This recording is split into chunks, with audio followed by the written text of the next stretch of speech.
Akademik Qosja ishte një intelektual, studiues i përkushtuar dhe një zë i fuqishëm në debatin publik shqiptar për më shumë se gjysmë shekulli.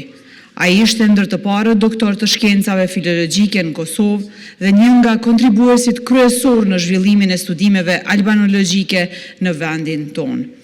Si profesor i Universitetit Prishtinës dhe drejtues i Institutit Albanologjik, ai la gjuhën të pashlyeshme në formimin e brezave të tërë studiuesish e studentësh.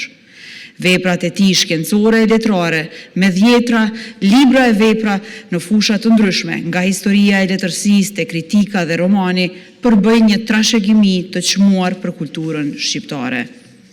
Veprat e tij dhe studimet mbi letërsinë shqiptare e vendosën atë në mesin e figurave kyçe të mendimit letrar shqiptar, ndërsa veprat e tij u përkthyen në shumë gjuhë dhe u bën pjesë e debatit ndërkombëtar kulturor. Akademik Qosja ishte studiues dhe një mendimtar kritik që e shihte letërsinë si pasqyrë të shoqërisë, historisë dhe identitetit.